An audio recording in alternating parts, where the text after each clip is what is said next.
মাননীয় সদস্য জনাব মুকাব্বির খান, সিজেড 2 মিনিট। ধন্যবাদ মাননীয় স্পিকার।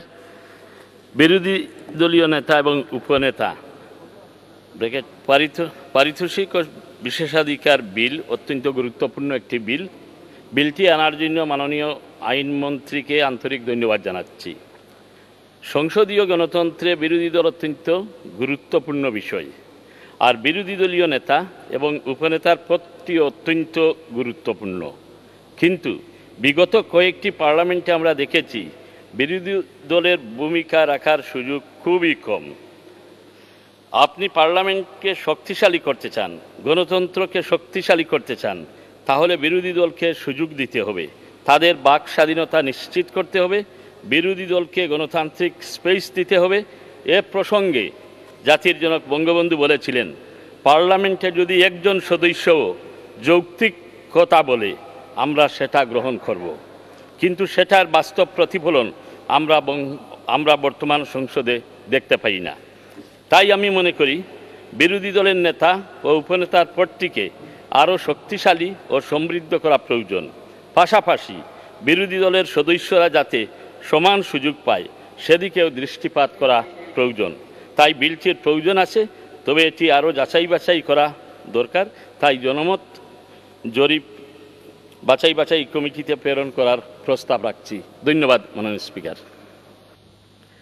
ধন্যবাদ মাননীয় সদস্য জনাব ফখরুল ইমাম, ময়মনসিংহ 8, 2 মিনিট।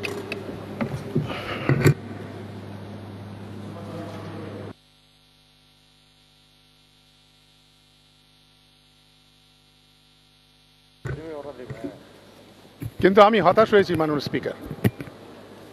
কারণ হলো যে শক্তিশালী বিরোধী দল যদি আপনি সৃষ্টি করতে চান, তো বিরোধী দলকে এম্পাওয়ারমেন্ট করতে অসুবিধা কোথায় মাননীয় স্পিকার? বিরোধী দলকে এম্পাওয়ার করতে হবে। বিভিন্ন দেশে বিরোধী দল, আমরা যেটা আমাদের গণতন্ত্রের সূতিকাগার বলি লন্ডন, সেখানে ছায়া সরকার আছে। আমাদের এখানে সেই স্কোপটা নাই, কিন্তু আমরা তো এম্পাওয়ার করতে পারি বিরোধী দলকে। বিরোধী দলে আমরা ইতিমধ্যে এই 14 সাল থেকে অনেকবার আপনার কাছে মাননীয় প্রধানমন্ত্রীর কাছে অ্যাপ্রোচ করেছি যে বিরোধী দলের অন্তত আমাদের চিফ হুইপ এবং হুইপদের পোস্টগুলোকে আপগ্রেড করা হোক, আমাদের একজন ডিপটি স্পিকার দেওয়া হোক, এবং আমাদের আরও কিছু, আমাদের এখানে যে সভাপতি আছে স্ট্যান্ডিং কমিটির, সেই সভাপতির পদগুলো বাড়ানো হোক। এতে তো কারো কিছু যায় আসবে না। এতে হবেটা কি মাননীয় স্পিকার? এতে হবে বিরোধী দলের, এখন যারা ইলেকশন আমরা করি মাননীয় স্পিকার, তারা কিন্তু বিরোধী দলের যাওয়ার জন্য কোনো সময় ইলেকশন করি না। আমরা জোট করি, মহাজোট করি সরকারে থাকার জন্যে, সরকার পরিচালনা করার জন্য। একমাত্র জাতীয় পার্টি মহাজোটে থাকার পরেও আমরা বিরোধী দলের অংশগ্রহণ করছি, যেহেতু আমাদের প্রয়াত নেতা বলে গেছেন যে জনসাধারণের জন্য তোমরা কাজ করো। আমাদের থাকার কথা ছিল মহাজোটের পরে সরকারে। আমরা কেন বিরোধী দলে? বিরোধী দল এই জন্য এসেছি যে আমরা জনসাধারণের কাজ করতে চাই। আমরা বুঝতে পেরেছি যে একটা শক্তিশালী বিরোধী দল ছাড়া সরকার চলতে পারে না। সুতরাং আমরা বিরোধী দলের ভূমিকা পালন করছি। এবং আপনারা জানেন 8, 9 পার্লামেন্ট থেকে 10th এবং 11th পার্লামেন্ট অনেক ত্রুটিমুক্ত পার্লামেন্ট। এখানে আর ফাইল ছড়াছড়ি হয় না, এখানে চরিত্র হনন করা হয় না। আমরা বিরোধী দলের ভূমিকা পালন করতে চাই। আমাদের এই বিরোধী দলকে এম্পাওয়ার্ড করুক, এবং এম্পাওয়ার্ড করলে দুইটা সুবিধা আছে। কেউ সারা জীবন সরকারে থাকবে না, এটা আপনি যতই বলেন, কিন্তু বিরোধী দলকে যদি আপনি এম্পাওয়ার্ড করেন, তাহলে যারা জিতে আসবে, যারা সরকারে যাবে, তারা সরকারের সুযোগ সুবিধা পাবে। আর যারা বিরোধী দলে থাকবে অন্তত তারা এম্পাওয়ারমেন্ট পাবে বিরোধী দলে আসার জন্যে, আর তারা অত অনাগ্রহ প্রকাশ করবে না। সুতরাং বিরোধী দলকে এম্পাওয়ার্ড করুন, এই সংসদকে শক্তিশালী করুন, এবং বিরোধী দলের সুযোগ সুবিধা বাড়াইলে এটা কারো কোনো ক্ষতির কারণ নয়। ধন্যবাদ মাননীয় স্পিকার। ধন্যবাদ মাননীয় সদস্য জনাব মোহাম্মদ মুজিবুল হক, কিশোরগঞ্জ 3, 2 মিনিট। মাননীয় স্পিকার, আপনাকে ধন্যবাদ। মাননীয় স্পিকার, এই বিলটা আসলে অনেকে হয়তো পাবলিকলি ভাবতে পারেন যে বিরোধী দলের নেতা এবং উপনেতা পারিতোষিক বৃদ্ধি করা বা এই সমস্ত, আসলে তো এটা না। আসলে বিলটা এটা যেহেতু একটা রায়ের কারণে বিলুপ্ত করা হয়েছিল, সেই জন্য বিলটাকে আনা হয়েছে। আমি আপনার মাধ্যমে মাননীয় আইনমন্ত্রীর কাছে একটা কথা এর আগেও বলেছি। মাননীয় আইনমন্ত্রী, 16th অ্যামেন্ডমেন্টের কী অবস্থা, এবং 16th অ্যামেন্ডমেন্টের কোনো সুরাহা না হওয়ার কারণে 3 জন বিচারপতি কয়েক বছর যাবৎ তারা বসে আছেন, বেতন নিচ্ছেন। এই বিষয়টা এখন পর্যন্ত কোনো ফয়সালা হয় নাই। এটা মাননীয় মন্ত্রী মহোদয়ের কাছে আমার এটা বিনীত অনুরোধ, এই বিষয়টা যদি আপনি একটু বলেন। আর এটা হলো মাননীয় স্পিকার, আমাদের সংসদ নেত্রী তিনি পার্লামেন্টের রাজনীতির প্রতি অত্যন্ত আগ্রহী এবং শ্রদ্ধাশীল। তিনি রেগুলার পার্লামেন্টে আছেন, আমাদের চেয়ে অনেক বেশি। তাই আমি আপনার মাধ্যমে আমাদের সংসদ নেত্রীকে বলবো যে এই পার্লামেন্টকে জোরদার করার জন্য বিরোধী দলে কিছু শুধু সুবিধা প্রয়োজন। যেমন আমাদের বিরোধী দলের চিফ হুইপ, তার কোনো পদ নাই, তার কোনো রিকগনিশন নাই। সরকারি দলের কয়েকজন হুইপ আছেন যারা প্রতিমধ্যে মর্যাদা বুক করেন, আমাদের চিফ হুইপ কিন্তু এই ধরনের কোনো মর্যাদা নাই। এটা যদি দেওয়া হয় তাহলে মনে করি বিরোধী দল স্ট্রং হলো এবং সংসদের ইজ্জত সম্মান আরও বাড়লো। মাননীয় স্পিকার, আমি একটা বিষয় একটু বলতে চাই এই প্রসঙ্গে। গতকালকে আমি আমার বক্তব্যটা বলেছিলাম যে ইউনিয়ন পরিষদ নির্বাচনের বিষয়ে যে সেখানে অনেক জোর জবরদস্তি করা হয়। আমি আপনার মাধ্যমে স্বরাষ্ট্র মহোদয়কে বলবো যে এই মুহূর্তে মেহেরপুর জেলার সদর উপজেলার কুতুবপুর ইউনিয়নের সভাপতি যে নাকি লাঙ্গলের পক্ষে মিটিং মিছিল করছিল, তাকে কোনো মামলা ছাড়া এই ওসি নিয়ে আসছে। ওসি সাহেব অ্যারেস্ট করে নিয়ে আসছে, থানায় আছে, সেখানে জাতীয় পার্টির প্রায় কয়েকশো মানুষ থানার সামনে। এই অবস্থাটা কেন? আমি এই তাৎক্ষণিকভাবে মাননীয় স্বরাষ্ট্রমন্ত্রী মহোদয়কে বলবো আপনি মেহেরপুর সদর থানার ওসিকে একটা মেসেজ দেন যে কেন এই লোকটাকে নিয়ে আসলো। সে নাঙ্গলের পক্ষে মিছিল করছিল, সেখান থেকে তাকে ধরে নিয়ে আসছে। মাননীয় স্পিকার, আপনাকে ধন্যবাদ। ধন্যবাদ মাননীয় সদস্য জনাব শামীম হায়দার পাটোয়ারি, গাইবান্ধা 1, 2 মিনিট। আপনাকে ধন্যবাদ মাননীয় স্পিকার। মাননীয় স্পিকার, আমি একটু অন্য বিষয়ে বলবো যে 717 জন বিচারকের পদোন্নতি হয়েছে 2019 সালে, এবং এই 19 সালে পদোন্নতি হওয়ার পরে আমার জানা মতে এদের মধ্যে 335 জনের পদায়ন হয়েছে। নানা কারণে 382 জনের এখনও পদায়ন হয়নি। পদোন্নতি হয়েও সমপর্যায়ে তারা পদায়ন হচ্ছে না, এটা আমার তথ্য মতে, হয়তো এর মধ্যে ইমপ্রুভমেন্ট হতে পারে। আরেকটা হচ্ছে আমার জানা মতে 2021 সালে যে বিচারকদের নিয়োগ হয়েছে তাদের নিয়োগ প্রক্রিয়া কিছুদিন আগ পর্যন্ত সম্পন্ন হয়নি। এই বিষয়গুলোকে নতুন আঙ্গিকে চিন্তা করতে হবে। প্রতিটা নিয়োগ যদি এই এস্টাবলিশমেন্ট, ফাইন্যান্স, পূর্ত সবগুলো ঘুরে আসতে হয় তাহলে বিচার বিভাগের স্বাধীনভাবে কাজ করতে পারবে না, বিচার বিভাগ স্বাধীন হবে না। বিচার বিভাগকে স্বাধীন করতে গেলে ল মিনিস্ট্রিটাকেও স্বাধীন করে দিতে হবে, সুপ্রিম কোর্টের আলাদা সেক্রেটারিয়েট করতে হবে। এই বিষয়ে আমরা ন্যূনতম পদক্ষেপ এখন পর্যন্ত নিচ্ছি না মাননীয় স্পিকার। আরেকটি হচ্ছে 16 অ্যামেন্ডমেন্টে রিভিউ করা হয়েছে। রিভিউতে আমার জানা মতে বাংলাদেশের 50-55 বছরে অন মেরিট কোনো রিভিউ চেঞ্জ হয়েছে আমি জানি না, এটা হতেও পারে নাও হতে পারে। বাট টিল দেন 3 জন বিচারপতিকে আপনি আউট অফ জুরিসডিকশন বসিয়ে রাখছেন, বেতন দিচ্ছেন, এতে রাষ্ট্রের ক্ষতি হচ্ছে, বিচারকরা ডিমোরালাইজ হচ্ছে, বিচার বিভাগ ডিমোরালাইজ হচ্ছে। তাদেরকে আমার মনে হয় প্রধান বিচারপতির সাথে কথা বলে তাদেরকে তাদের বেঞ্চ দিয়ে দেওয়া যেতে পারে, তারা কাজ করুক। পরে যখন রায় হবে, পরে যখন প্রক্রিয়া হবে, it's a no law situation. No law সিচুয়েশনের জন্য একজন অভিযুক্ত কেন শাস্তি পাবে? It's a no law situation at the moment. কীভাবে আমাদের এই জুডিশিয়ালদের ইমপিচমেন্ট হবে? তো যেহেতু আমরা এটা সেটেল করতে পারিনি, এটার জন্য আমার মনে হয় বিচার বিভাগের কাউকে কোনো স্টিগমাতে রাখা ঠিক হবে না। দেন আমি আরেকটি কথা বলবো, আর্টিকেল 116 A অনুযায়ী বিচার বিভাগ, অধস্তন আদালত এবং ম্যাজিস্ট্রেট তারা স্বাধীনভাবে কাজ করবে। মাননীয় মন্ত্রী মহোদয়, খুব বিনয়ের সাথে বলবো, কিছুদিন আগেই 3-4 দিন আগে উনি একটা চিঠি দিয়েছেন প্রধান বিচারপতিকে একজন নারী বিচারকের তাকে ট্রান্সফার করার ব্যাপারে। এই রায়টা উনি যে চিঠিটা দিয়েছেন, এই চিঠিটা উনি কি রায় পাওয়ার পরে দিয়েছেন ওনার হাতে? 1 মিনিট জি। কারণ রায় তো এখনো লেখা হওয়ার কথা না, যতটুকু আমি বুঝি, পত্রিকার রিপোর্টের ভিত্তিতেই করেছেন। দ্বিতীয় কথা হচ্ছে আর্টিকেল 116 থাকলে একজন আইনমন্ত্রী এরকম চিঠি দিতে পারেন কিনা যে একজন বিচারককে এখান থেকে সরিয়ে ওখানে দেওয়ার জন্য অনুরোধ করছি। এটা তো আর অনুরোধ থাকে না, it's a executive order via backdoor. এই ধরনের ব্যাকডোর অর্ডার তো জুডিশিয়ারির জন্য স্বস্তিদায়ক না। আমরা দেখতে পাচ্ছি সাবেক প্রধান বিচারপতির বিচার হচ্ছে, বিচারককে ট্রান্সফার হচ্ছে, 3 জন বিচারপতিকে এজলাসের বাইরে রাখা হচ্ছে। একটা উইংয়ের ওপর অনেক বেশি বিচার করা হচ্ছে বিচারকদের, অন্যান্য উইংগুলোতে হচ্ছে না। সচিবদের তো বিচার হচ্ছে না, অনেক মন্ত্রী মিনিস্টার এমপিদেরও বিচার হচ্ছে না। এইখানে আমার মনে হচ্ছে যে জুডিশিয়ারিকে আরও দুর্বল করার, আরও ডিমোরালাইজ করার চেষ্টা করা হচ্ছে। জুডিশিয়ারিকে স্ট্রেনথেন করতে হবে। জাজেস must be made of tough stain, তাদের টাফ স্কিনটাকে দুর্বল করে দেওয়ার চেষ্টা করা হচ্ছে। এখান থেকে বের হয়ে আসতে হবে। আপনাকে ধন্যবাদ মাননীয়। ধন্যবাদ মাননীয় সদস্য জনাব মোহাম্মদ রোস্তম আলী ফরাজি, পিরোজপুর 3। 2 মিনিট। ধন্যবাদ মাননীয় স্পিকার।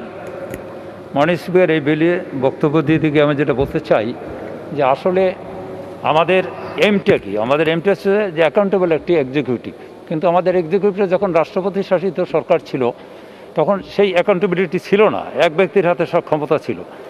এরপর রাজনীতিবিদরা যখন অনুধাবন করলেন যে একটি জবাবদিহিমূলক সরকার দরকার, ট্রান্সপারেন্ট গভর্নমেন্ট দরকার, তখনই আসলো এই পার্লামেন্টারি ফর্ম অফ গভর্নমেন্ট। এই গভর্নমেন্টেরও যে ত্রুটি বিচ্যুতি দেখা যাচ্ছে না তা না, দেখা যাচ্ছে, কিন্তু যেটা আবার সফলতা আছে সেটা হলো কমিটি সিস্টেম।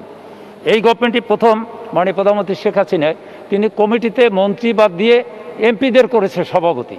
যেখানে এমপি সভাপতি সেখানে অবশ্যই তিনি ইচ্ছে করলে ভালো করে মিটিং করে খুঁটিনাটি সব মানে বের করে একটা জবাবদিহিতা আনতে পারেন। এগুলো করার চেষ্টা যে করে না, তারা করছে, কিন্তু সমস্যা অন্য জায়গায়, আমি একটু পরেই বলছি। তারপরে দ্বিতীয়ত এবারে তিনি মানে যে সবচেয়ে very important committee, constitution committee, public accounts committee, তার সভাপতি করেছে বিরোধী দল থেকে। এটা আমাদের দেশে আর একটা মাইল ফলক যা আন্তর্জাতিক স্ট্যান্ডার্ডে চলে গেছে। কিন্তু সমস্যা যেটা হচ্ছে যে রুলস অফ প্রসিডিওরের একটি সংশোধনী দরকার। যে আমরা যে রিকমেন্ডেশনগুলো করি, আমরা এখানে যে সময় দিই তার চেয়ে বেশি, অনেক বেশি সময় আমাদের ব্যয় করতে হয় কমিটির পিছনে। এই কমিটি যেখানে সফল, সংসদ সেখানে সফল হবে এবং সেখানে রাষ্ট্র সরকার সেখানে সফলতা দেখাতে পারবে। এখানে কমিটি যেখানে বেঁধে যায়, আটকে যায়, সেটা হলো যে রিকমেন্ডেশনটা আমরা করি সেটা রিটার্নটা আসে না, বাস্তবায়ন হয় না।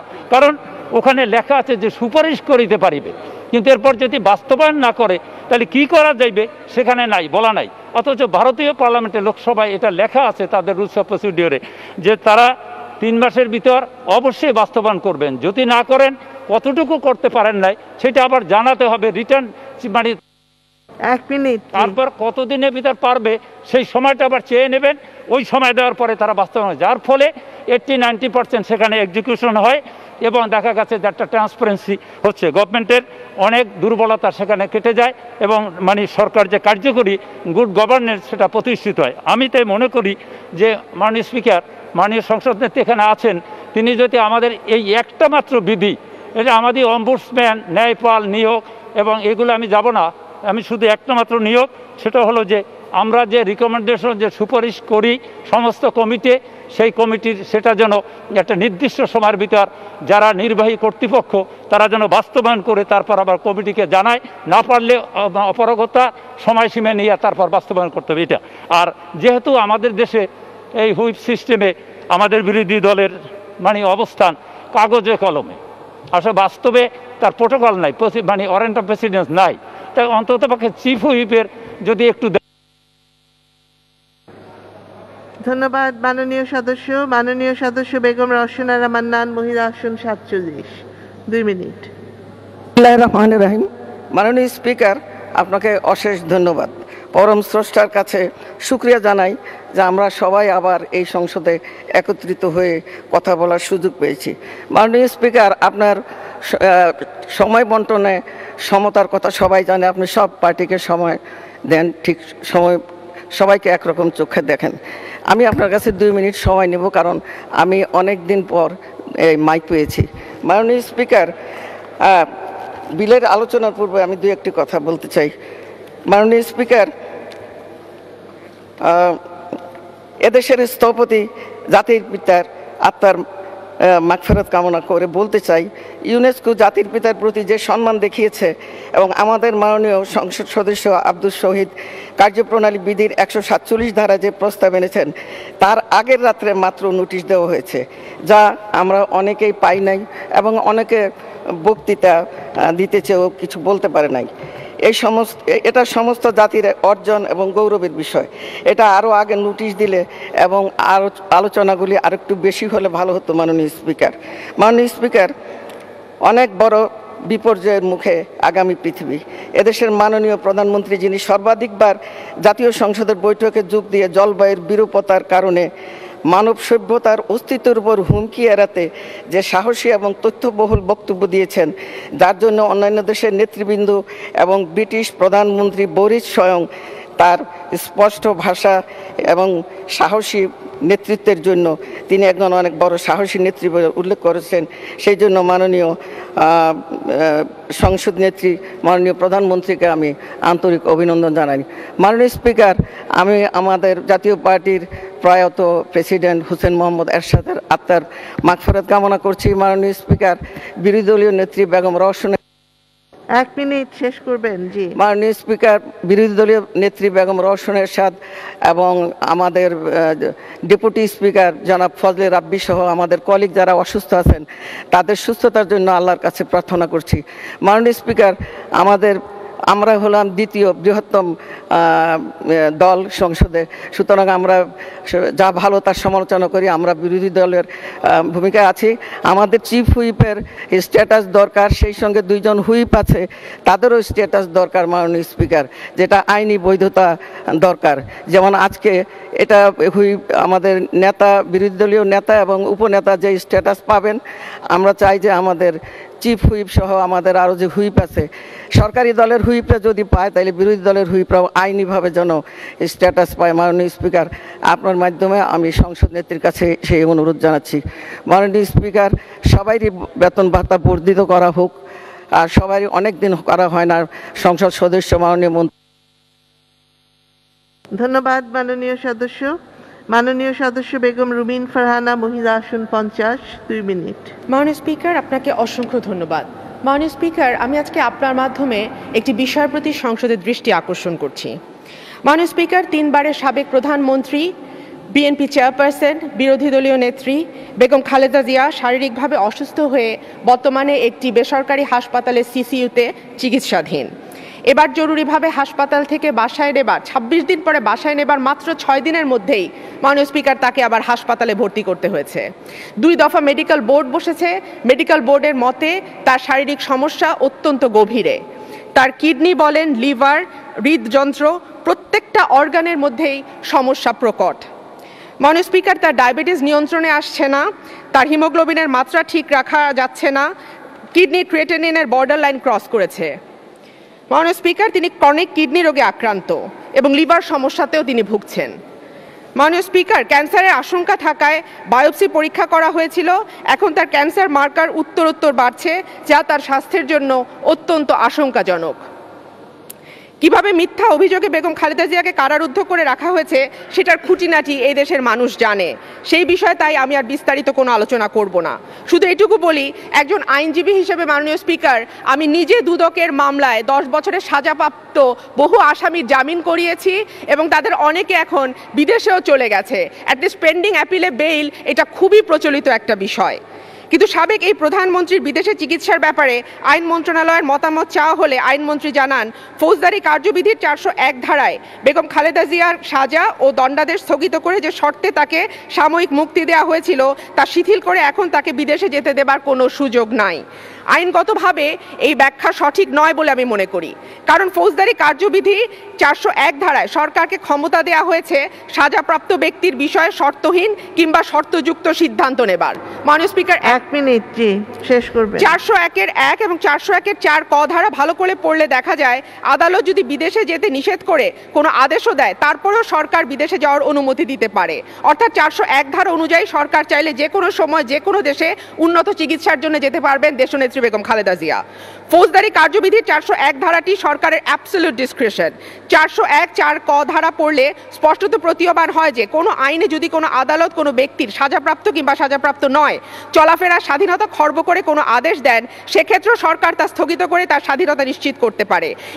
এই ক্ষমতা সরকারের সহজাত। দুদক আইন 2004 এই সরকারের ব্যাপক সহজাত ক্ষমতাকে খর্ব করেনি, ফলে দুদকেরও এখানে কিছু বলবার নাই। অতীতের নজির বলে এরকম অবস্থায় বহু রাজনীতিবিদ বিদেশে চিকিৎসার সুযোগ পেয়েছেন। এমনকি শহীদ রাষ্ট্রপতি জিয়াউর রহমানের শাসনামলে সামরিক আদালতে সাজাপ্রাপ্ত রাজনীতিবিদ আসম আব্দুর রবকে চিকিৎসার জন্য জার্মানিতে পাঠায় তৎকালীন সরকার। এমনকি তার চিকিৎসার সমস্ত ব্যয়ভারও তৎকালীন সরকার বহন করে। ধন্যবাদ মাননীয় সদস্য। মাননীয় সদস্য জনাব মোহাম্মদ হারুনুর রশিদ, চাঁপাইনবাবগঞ্জ 3, 2 মিনিট। স্পিকার, আপনাকে ধন্যবাদ। আমি জনমত যাচাইয়ের উপর বিরোধী দলের নেতা উপনেতা পারিতোষিক ও বিশেষাধিকার বিল 2021 যে বিলটি পারিতোষিক যে বিলটি সংসদে উত্থাপন করা হয়েছে পাশ করার জন্য। মাননীয় স্পিকার, আমি মাননীয় আইনমন্ত্রীকে আপনার মাধ্যমে জানতে চাই যে আমাদের সংবিধানের 148 অনুচ্ছেদ, এখানে শপথ এবং ঘোষণা, যেটি আমরা সাংবিধানিক দায়িত্বরত ব্যক্তিরা যে শপথ গ্রহণ করি দায়িত্ব পাওয়ার পূর্বে, সেই শপথ যদি আমরা কেউ ভঙ্গ করি, সেই ক্ষেত্রে সেই দায়িত্বে থাকার তার কোনো অধিকার থাকবে কিনা, এই বিষয়টি আপনার কাছে মাননীয় স্পিকারের মাধ্যমে জানতে চাই। আমরা মাননীয় স্পিকার এই সংসদে বিভিন্ন বিল এবং বিভিন্ন সময় বিভিন্ন বিষয় উত্থাপন করি, কিন্তু আমরা কিন্তু তার কোনো উত্তর পাই না। এই সংবিধানের প্রস্তাবনার মধ্যে আমি বহু আগে আপনার পয়েন্ট অফ অর্ডার উত্থাপন করেছিলাম যে এখানে বিসমিল্লাহির রহমানির রহিম যে অর্থটি রয়েছে, এটি সংশোধিত হওয়া দরকার। এটা আল্লাহর বাণী, এটিকে নিয়ে আপনার বিকৃত করে কোনো অর্থ করা মানে এটি বড় বড় গুনার কাজ। এইটি মাননীয় স্পিকার আপনি এ পর্যন্ত এ ব্যাপারে কোনো সিদ্ধান্ত দেন নাই। এটি আমি মনে করি এটি আপনার সিদ্ধান্ত দেওয়া উচিত, তার কারণ এটি তো একটা কোরআনের আয়াতের অংশ। মাননীয় স্পিকার, এখানে এর আগে আপনাকে গত সংসদের অধিবেশনে আমি একটি বিষয় উল্লেখ করেছিলাম যে পুলিশের আইজিপি বোট ক্লাবের সভাপতি এটি উনি থাকতে পারেন কিনা, যে ক্লাবে গণিকাবৃত্তি এবং জুয়া খেলা বা এই ধরনের বিভিন্ন মদ্যপান কর্মকাণ্ড চলে আসছে, সে বিষয়ে মাননীয় স্বরাষ্ট্রমন্ত্রীর কাছ থেকে বিবৃতি দাবি করেছিলাম। আজও পর্যন্ত এই বিষয়ে কোনো ব্যাখ্যা বা বিবৃতি পাই নাই। মাননীয় স্পিকার, এই বিল উপলক্ষে আলোচনা করতে গিয়ে আমাদের মাননীয় বিরোধী দলের সদস্যরা বাস্তব কথা বলেছেন যে বিরোধী দলের অবস্থান এটা কাগজে কলমে, আসলে পার্লামেন্টে কিন্তু বিরোধী দল নাই। এটা ওনারাই স্বীকার করে বলছেন যে এটি আপনার পার্লামেন্টে একটা কাগজে কলমে বিরোধী দলের অবস্থান। এটা কিছুক্ষণ আগেই বললেন মাননীয় স্পিকার। যে কারণে আমি বলবো যে সত্যিকার অর্থেই সংসদকে কার্যকর করতে হলে আজকে যারা স্পিকার, আজকে সংকটটা কোথায় বাংলাদেশে? কিছুক্ষণ আগেই আমাদের জাতীয় পার্টির সেক্রেটারি উনি বললেন মেহেরপুরের উদাহরণ। আমার নির্বাচনী এলাকায় মাননীয় স্পিকার পৌরসভা নির্বাচনের তফসিল গত মাসের আপনার 9 অক্টোবর ঘোষণা করা হয়েছিল। অনির্দিষ্ট কারণে অদৃশ্য কারণে কোনো আদালতের নিষেধাজ্ঞা ছাড়াই নির্বাচন কমিশন নির্বাচন স্থগিত করে দিয়েছে। নির্বাচনের তফসিল হওয়ার আগে আমি মাননীয় স্বরাষ্ট্রমন্ত্রীর সাথে, আমি মাননীয় জনাব সেতুমন্ত্রী আওয়ামী লীগের সাধারণ সম্পাদক জনাব ওবায়দুল কাদেরের সাথে আমি কথা বলেছিলাম যে আমার নির্বাচনী এলাকায় পৌরসভা নির্বাচনটা যেন দয়া করে সুষ্ঠু এবং শান্তিপূর্ণ হয়, নাহলে কেন আমরা এই পার্লামেন্টে থাকবো। মাননীয় স্পিকার, আমি অবাক এবং বিস্মিত হয়েছি। আমি নিজে আপনার নির্বাচন কমিশনের প্রধান নির্বাচন কমিশনার সচিবের সাথে কথা বলেছি যে কোনো আইনি কোনো নিষেধাজ্ঞা নাই, কেন আপনি নির্বাচনটা স্থগিত করলেন, এবং যার ফলশ্রুতিতে ওখানে যারা প্রার্থী তারা কিন্তু ভয়াবহ সংকটের মধ্যে পড়েছে। আমি আপনার মাধ্যমে মাননীয় সরকারের কাছে অনুরোধ করব যে আজকে স্থানীয় সরকার ব্যবস্থা, একটা ইউনিয়ন পরিষদের মেম্বারের নির্বাচন সরকার সঠিকভাবে করতে পারছে না। ধন্যবাদ মাননীয় সদস্য, ধন্যবাদ। মাননীয় সদস্য জনাব মোহাম্মদ মোশাররফ হোসেন, বগুড়া 4 অনুপস্থিত। মাননীয় সদস্য জনাব মোহাম্মদ রেজাউল করিম, বাবলু, বগুড়া 7 অনুপস্থিত। মাননীয় সদস্য পীর ফজলুর রহমান, সুনামগঞ্জ 4 2 মিনিট। মাননীয় স্পিকার, আপনাকে ধন্যবাদ। মাননীয় স্পিকার, এই বিলটি মূলত আপিল বিভাগের রায়ের আলোকে মাননীয় আইনমন্ত্রী এই বিলটি সংসদে নিয়ে এসছেন। বিরোধী দলীয় নেতা এবং উপনেতা পারিতোষিক ও বিশেষাধিকার বিল 2021 এবং বর্তমান সংসদের মাননীয় বিরোধী দলীয় নেতা বর্তমানে গুরুতর অসুস্থ অবস্থায় বিদেশে চিকিৎসাধীন আছেন। আমরা পরম করুণাময় আল্লাহ রাব্বুল আলামিনের কাছে প্রার্থনা করি যে আমাদের মাননীয় বিরোধী দলীয় নেতাকে যেন আল্লাহ রাব্বুল আলামিন সুস্থতা দান করে। মাননীয় স্পিকার, মাননীয় আইনমন্ত্রী এই যে বিরোধী দলীয় নেতা এবং উপনেতা পারিতোষিক ও বিশেষাধিকার বিল নিয়ে 2021 নিয়ে আসছেন আপিল বিভাগের, সুপ্রিম কোর্টের আপিল বিভাগের রায়ের আলোকে। তো আমি এই জন্য ওনাকে ধন্যবাদ জানাই। পাশাপাশি আমি মাননীয় আইনমন্ত্রীকে আরেকটি অনুরোধ করব যে ওয়ারেন্ট অফ প্রেসিডেন্টস অনুযায়ী জাতীয় সংসদের সম্মানিত সদস্যদের পারিশোধিক ও বিশেষাধিকার বিল, আরেকটি বিল যদি উনি এই সংসদে নিয়ে আসেন এবং সেটি ওয়ারেন্ট অফ প্রেসিডেন্টস অনুযায়ী, তাহলে আমরা আরও বেশি আনন্দিত হব। সেই বিলটি নিয়ে আসা এখন সময়ের দাবি ওয়ারেন্ট অফ প্রেসিডেন্টস অনুযায়ী, কারণ জাতীয় সংসদের সদস্যদের মর্যাদা এবং তাদের অধিকার অনুযায়ী নতুন করে এই বিল আনার এখন সময় আছে বলে আমি মনে করি।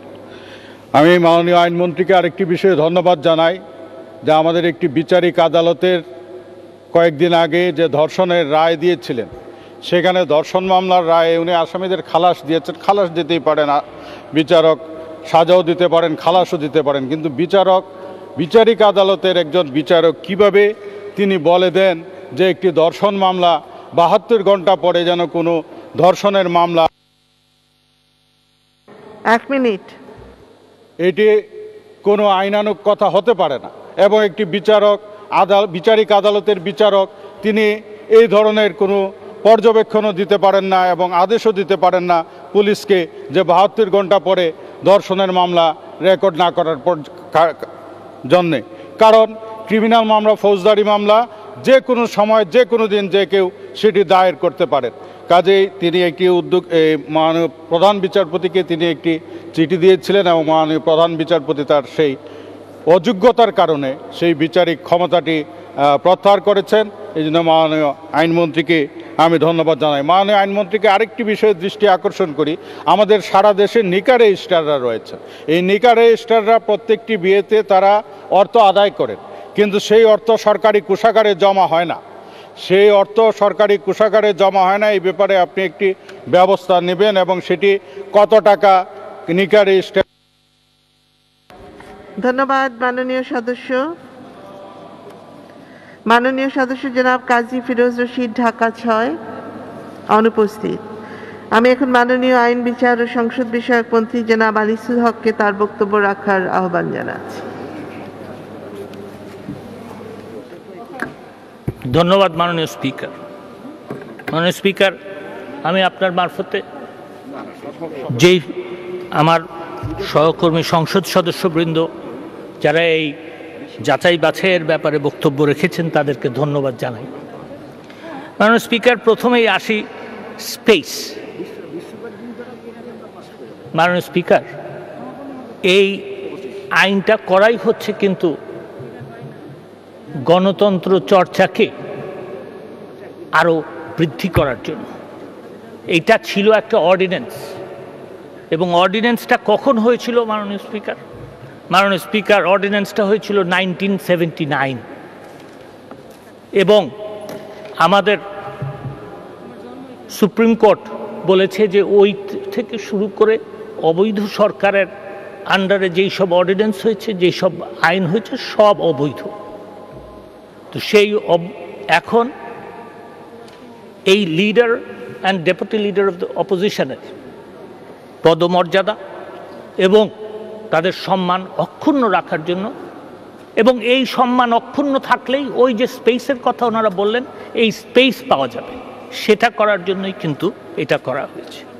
তো এই আইনটা 1979 সাল থেকে আছে, এবং আমাদের জনগণ কিন্তু leader of the opposition and deputy leader of the অপোজিশনকে শুধু মানেন না, ওনারা সম্মানও দেখান। ওনারা জানেন ওনাদের কি অবস্থান, কি মর্যাদা। তো সেই জন্য এখন এটার যাচাই বাছাইয়ের ব্যাপারটা পরে আসি।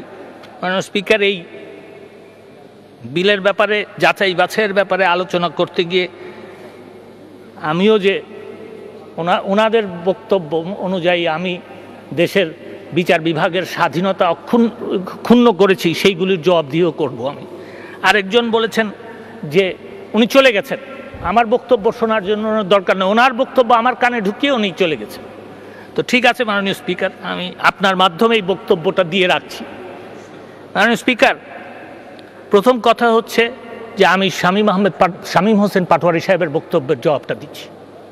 শামীম হোসেন পাটোয়ারি সাহেব যদি দেখে থাকেন তাহলে পরে দেখবেন যে আমি কিন্তু এই বিচারিক রায়ের ব্যাপারে, যেটা হচ্ছে আর্টিকেল 116 ক, যেটা 116 কর কথা বললেন, বিচারিক রায়ের ব্যাপারে আমি কোনো কথা বলি নাই। I have been very specific যে আমি বলেছি উনি বিচার যা করেছেন, রায় দিয়েছেন, সেটা ওনার ব্যাপার, সেটা আপিলে সিদ্ধান্ত হবে। আমার আপত্তিটা কোথায়? আপত্তি হচ্ছে এখানে যে উনি বলেছেন যে কোনো ধর্ষণ মামলা 72 ঘন্টা পরে নেওয়া যাবে না। মাননীয় স্পিকার, আপনি একজন বিচক্ষণ আইনজীবী ছিলেন, এখানে অনেক বিচক্ষণ আইনজীবী আছেন। ক্রিমিনাল জুরিসপ্রুডেন্সের কার্ডিনাল প্রিন্সিপাল হচ্ছে ফৌজদারি মামলা, criminal offence is never barred by limitation. মানে হচ্ছে ফৌজদারি মামলা কোনোদিন সময় দ্বারা বাড়িত হয় না। যদি সেটা হইতো তাহলে পরে আমাদেরকে যেই আস্থা করে ফেলা হয়েছিল বঙ্গবন্ধু শেখ মুজিবুর রহমানের হত্যার বিচার আমরা করতে পারতাম না। মাননীয় স্পিকার, ওনারা তো এখন এখানে এইসব, ওনারা মানে বিএনপির সংসদ সদস্যদের কথা বলছি মাননীয় স্পিকার, ওনারা এখানে এসে অনেক লম্বা লম্বা কথা বলার সুযোগ পেয়েছেন, বলেন, আলহামদুলিল্লাহ বলতে পারেন। কিন্তু সত্যটা হচ্ছে যে 1975 সালের 15ই আগস্টে বঙ্গবন্ধু শেখ মুজিবুর রহমানকে আমাদের জাতির পিতা তার পরিবার সহ হত্যা করার পরে কোনো এফআইআর গ্রহণ করা হয় নাই।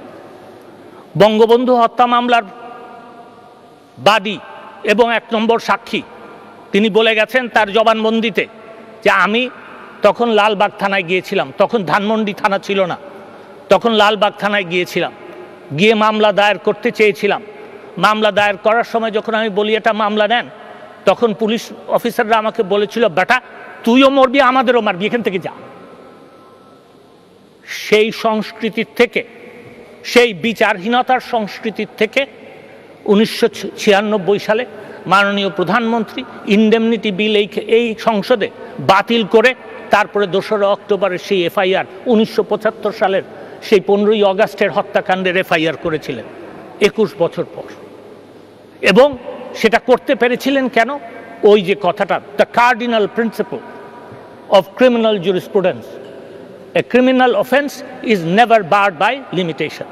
আমি সেই কথাটাই মাননীয় প্রধান বিচারপতি, যিনি বিচার বিভাগের গার্ডিয়ান, যিনি বিচার বিভাগের প্রধান, তার কাছে চিঠি লেখার, শুধু তাকে কি বলার জন্য, আমি এইটাই বলার জন্য যে মাননীয় প্রধান বিচারপতি, আমি আপনার কাছে জানাচ্ছি উনি কাকে সরাবেন কাকে রাখবেন, that I also did not suggest.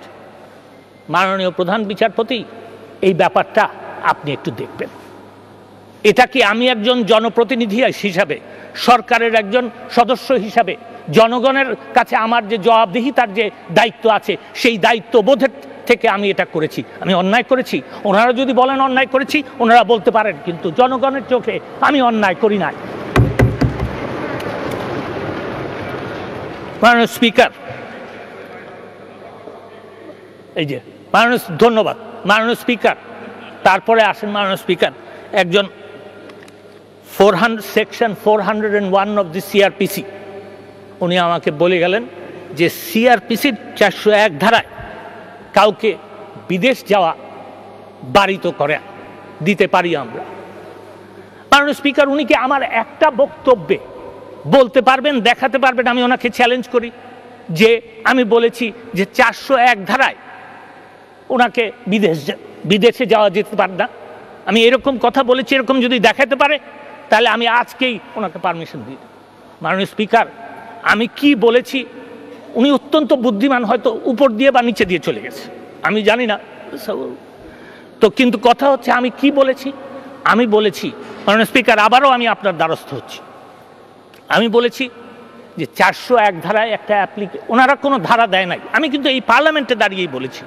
ওনারা যখন দরখাস্তটা করেছেন, আমার সহকর্মী মাননীয় স্বরাষ্ট্রমন্ত্রী এখানে আছেন, উনি আমার কাছে পাঠিয়েছেন, তো ওনারা যে দরখাস্তটা করেছেন এটার মধ্যে কোনো ধারার দেন নাই, আমরা কষ্ট করে ধারাটা বের করেছি। ধারাটা হচ্ছে 401 ধারায় ওনাকে ওনার সাজা স্থগিত করে ওনাকে মুক্তি দেওয়া হয়েছে।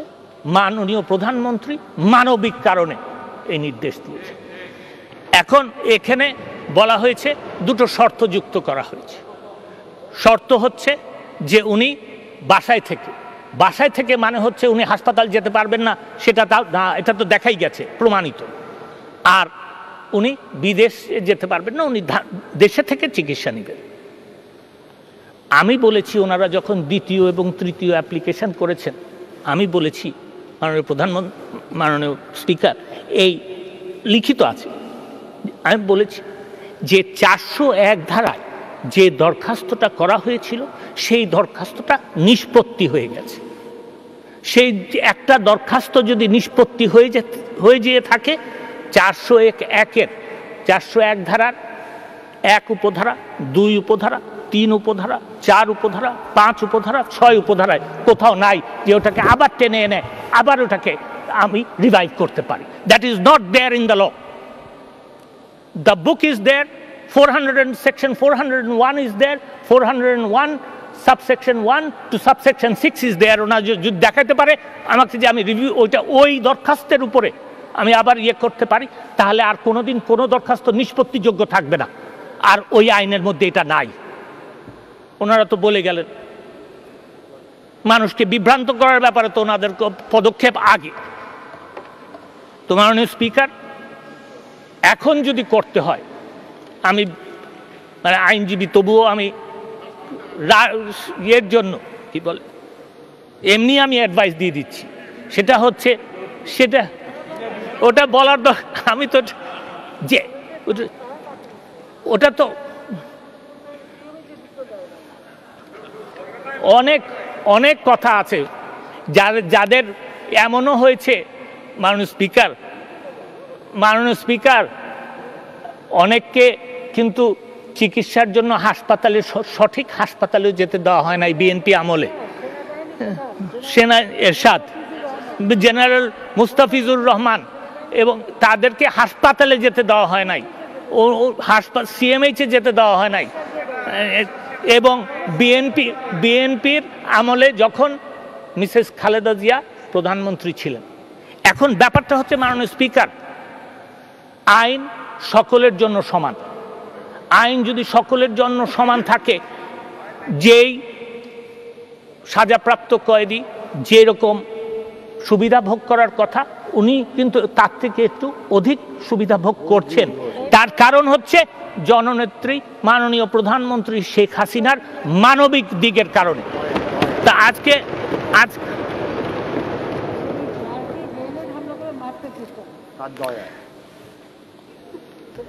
প্রথম কথা হচ্ছে যে আমি শুধু বলি যে ওনারা এখন এই কথা বলছেন, আইন দেখাচ্ছেন। আইন তো আমি দেখাইলামই, আইন কিন্তু আইনের বই আছে।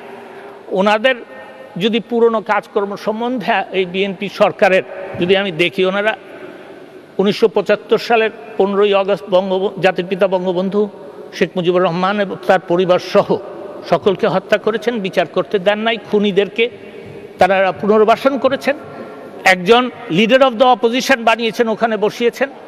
তারপরে যিনি আজকে তার জন্য এত মাননীয় প্রধানমন্ত্রী যে মানবিক দিকটা দেখিয়েছেন, মাননীয় প্রধানমন্ত্রীকেও কিন্তু অগস্ট মাসের 21 তারিখ 2004 সালে হত্যা করার জন্য চেষ্টা করা হয়েছিল। তার প্রধান আসামি কে, এটা কিন্তু খুঁজে বের রায়ের মধ্যে আছে। তার প্রধান আসামি হচ্ছে ওনার ছেলে তারেক জিয়া। তো তারপরেও দয়া করা হচ্ছে, তারপরেও সুচিকিৎসা পাচ্ছেন, তারপরেও তিনি সুস্থ হয়ে বাসায় ফিরছেন। তো মাননীয় স্পিকার, এই 401 ধারার মধ্যে উনি যা বললেন তার কোনোটাই নাই। আর ইররেলেভেন্ট কথা বলেছেন উনি। তার কারণ হচ্ছে আমি কিন্তু বলি নাই যে 401 ধারায় কাউকে বিদেশ দেওয়া যায় না। আমি বলেছি 401 ধারার, মাননীয় স্পিকার আমি আবারও রিপিট করছি so that it is recorded properly, 401 ধারার 401 উপধারা 1, উপধারা 2, উপধারা 3, উপধারা 4, উপধারা 5 এবং উপধারা 6 এর মধ্যে কোথাও নাই যে একটা নিষ্পত্তিযোগ্য এবং নিষ্পত্তিকৃত দরখাস্ত আবার পুনর্নিষ্পত্তি করা যায়। মাননীয় speaker, I have clearly spelled it out. আমার মনে হয় মাননীয় স্পিকার, যে আইনের ব্যাখ্যা অনুযায়ী উনি যেসব কথা বলেছেন, এগুলি আমার আপনার কাছে প্রার্থনা থাকবে যে আপনি এক্সপাঞ্জ করলে বোধহয় ভালো হয়। কারণ হচ্ছে এইগুলি ইররেলেভেন্ট, এইগুলি সঠিক নয়, এবং এটা যদি রেকর্ডে থাকে তাহলে পরে কিন্তু it will create a bad precedence. মাননীয় স্পিকার, এখন আসি ফিরে ওই পদায়নের ব্যাপারে। মাননীয় স্পিকার, ভালো কাজ করলেও অসুবিধা।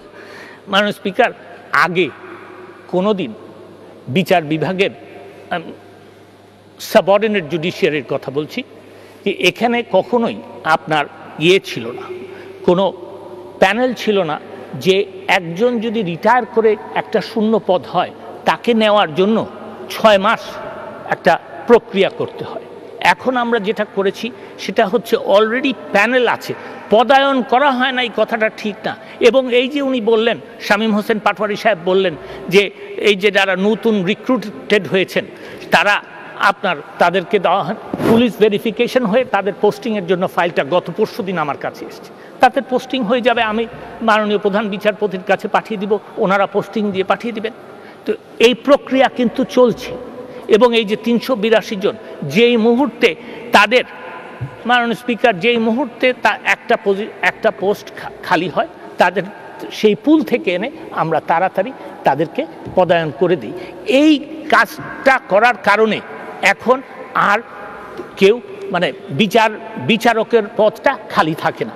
মাননীয় স্পিকার বিচারকের পদটা খালি না থাকার কারণে কি হয়, মামলা তড়িৎ নিষ্পত্তি হয়। এই যে মামলার বোঝা, এই যে ওনারা এতদিন এই মামলার বোঝা আজকে এই বিচার বিভাগের উপরে চাপিয়ে দিয়ে গেছেন, আগে নিষ্পত্তি করেন নাই, এই বোঝা যে কমানোর চেষ্টা করছি মাননীয় স্পিকার, ওনাদের কাছ থেকে যদি সেই অ্যাপ্রিসিয়েশনটুকু পাইতাম তাহলে বুঝতাম ওনারা খুব উদার।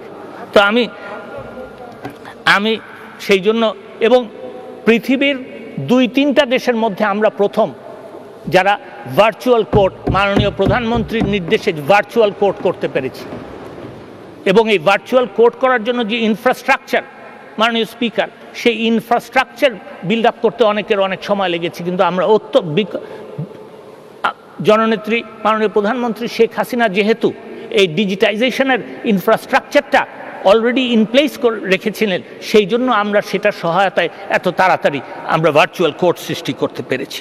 মাননীয় স্পিকার, তো আমি দুঃখিত যে শামীম হোসেন পাটোয়ারি সাহেব সব কিছু জেনেও উনি বললেন আপনি, মানে হচ্ছে আমি, ও শামীম হায়দার পাটোয়ারি। আমি অত্যন্ত দুঃখিত, আমাকে মাননীয় স্পিকার আপনার কাছ মাধ্যমে ওনার কাছে আমি ক্ষমা চেয়ে নিলাম নামটা করার জন্য, কিন্তু উনি বলছেন আপনি, সব কিছুই যেন আমি। মাননীয় স্পিকার, বিচার বিভাগ সম্পূর্ণ স্বাধীন এবং উইথ অ্যাবসলিউট আমি কনভিকশন আমি বলছি, বিচার বিভাগ সম্পূর্ণ স্বাধীন। এই যে 3 জন, আমি আরও বলি, এই যে বলা হয়েছে 16th অ্যামেন্ডমেন্টের ব্যাপারে, হ্যাঁ আমার এটা দায়িত্ব পার্লামেন্ট, এই মহান সংসদকে জানানো। আমি এখন জানাচ্ছি যে 16th অ্যামেন্ডমেন্টের মামলাটা আপিল বিভাগে রিভিউয়ের জন্য আছে। রিভিউয়ের গ্রাউন্ড মাননীয় স্পিকার হচ্ছে যে সুপ্রিম কোর্ট রুলস যদি দেখা যায়, রুলসের মধ্যে লেখা আছে যে রিভিউয়ের গ্রাউন্ড হচ্ছে error apparent on the face of the record, error apparent on the face of the record. তা আমি আজকে what is my ground for error apparent on the face of the record, এটা আমি মনে করি আজকে আমার বলার দরকার নাই। কিন্তু যেই জাজমেন্টটা 16th অ্যামেন্ডমেন্টের যেই জাজমেন্টটা দেওয়া হয়েছিল, there is an error apparent on the face of the record, এইটুকু আমি বলে দিলাম। এবং আপনারা যদি পড়ে দেখেন আপনারা খুঁজে বের করতে পারবেন যে what is the error apparent on the face of the record. সেই জন্য আমি মনে করি এবং এই মহান সংসদে দাঁড়িয়ে আমি বলি যে there is merit in the case. এখন রিভিউ পিটিশন আমরা কি করতে পারি, আদালতে সুপ্রিম কোর্টে আমরা গিয়ে মেনশন করতে পারি। আপনি মাননীয় স্পিকার জানেন, মেনশন করতে পারি মাই লর্ড এটা শুনে দেন। এই মাননীয় স্পিকার অলরেডি সেটা করা হয়েছে। মাননীয় আপিল বিভাগ বলেছেন যে খুব শিগগিরই তারা এই মামলাটা শুনে দিবেন। তা আমি এই মহান সংসদকে এই ব্যাপারে অবহিত করলাম। মাননীয় স্পিকার, এই আইনের মাধ্যমে এই যে সুযোগ সুবিধার কথা বলা হলো, এই সুযোগ সুবিধাগুলি দেওয়ার ব্যাপারে এই আইনে কিন্তু বিধি প্রণয়ন করার একটা প্রভিশন আছে। সেই প্রভিশন দ্বারা কিন্তু আপনি অভিমত দিয়ে এবং আমাদেরকে সাজেশন দিয়ে এবং আমরা সকলে এইখানের এই মহান সংসদের যারা মহান এবং অত্যন্ত সম্মানিত সদস্যবৃন্দ আলাপ আলোচনার মাধ্যমে লিডার অফ দ্য অপোজিশনকে তার যথাযথ মর্যাদা দেওয়ার জন্য যেই সব বিধি করা প্রয়োজন আমরা করব, এটা তো। কিন্তু এই আইনটা তো পাশ হতে হবে। এই আইনটা পাশ হলে না বিধি পড়তে যেতে পারবো। এই আইনটা পাশ করার জন্য আজকে আমি এনেছি। এবং আমার মনে হয় এই আলোচনাগুলি না, আমি আগেই বলেছি যে এই আইনটা 1979 সাল থেকে আছে। তো সেই জন্য আজকে আর এই যে মতামত যাচাই করা এবং যাচাই বাছাই কমিটিতে পাঠানোর যে প্রস্তাব, এটা আমি গ্রহণ করতে পারলাম না। মাননীয় স্পিকার, আপনাকে ধন্যবাদ। ধন্যবাদ মাননীয় মন্ত্রী। মাননীয় সদস্যবৃন্দ, আমি এখন বিলটির উপর জনমত যাচাইয়ের প্রস্তাবগুলো ভোটে দিচ্ছি। সংসদের সামনে প্রশ্ন হচ্ছে, বিলটির উপর জনমত যাচাইয়ের জন্য মাননীয় সদস্যগণ যে প্রস্তাব দিয়েছেন তা গ্রহণ করা হোক। যারা এই প্রস্তাবের পক্ষে আছেন তারা হা বলুন। যারা এই প্রস্তাবের বিপক্ষে আছেন তারা না বলুন। না জয়যুক্ত হয়েছে, না জয়যুক্ত হয়েছে, না জয়যুক্ত হয়েছে। অতএব বিলটির উপর জনমত যাচাইয়ের প্রস্তাবগুলো নাকচ হলো। আমি এখন বিলটি বাছাই কমিটিতে প্রেরণের প্রস্তাবগুলো ভোটে দিচ্ছি। সংসদের সামনে প্রশ্ন হচ্ছে, বিলটি বাছাই কমিটিতে প্রেরণের জন্য মাননীয় সদস্যগণ যে প্রস্তাব দিয়েছেন তা গ্রহণ করা হোক। যারা এই প্রস্তাবের পক্ষে আছেন তারা হা বলুন। যারা এই প্রস্তাবের বিপক্ষে আছেন তারা না বলুন। না জয়যুক্ত হয়েছে, না জয়যুক্ত হয়েছে, না জয়যুক্ত হয়েছে। অতএব বিলটি বাছাই কমিটিতে প্রেরণের প্রস্তাবগুলো নাকচ হলো। সংসদের সামনে প্রশ্ন হচ্ছে, স্থায়ী কমিটি কর্তৃক সুপারিশকৃত আকারে বিরোধী দলীয় নেতা এবং উপনেতা পারিতোষিক ও বিশেষাধিকার বিল 2021 অবিলম্বে বিবেচনার জন্য গ্রহণ করা হোক। যারা এই প্রস্তাবের পক্ষে আছেন তারা হা বলুন। যারা এই প্রস্তাবের বিপক্ষে আছেন তারা না বলুন। হা জয়যুক্ত হয়েছে, হা জয়যুক্ত হয়েছে, হা জয়যুক্ত হয়েছে। অতএব স্থায়ী কমিটি কর্তৃক সুপারিশকৃত আকারে বিরোধী দলীয় নেতা এবং উপনেতা পারিতোষিক ও বিশেষাধিকার বিল 2021 অবিলম্বে বিবেচনার জন্য গৃহীত হলো। মাননীয় সদস্যবৃন্দ, বিলের দফায় সংশোধনী আনা হয়েছে।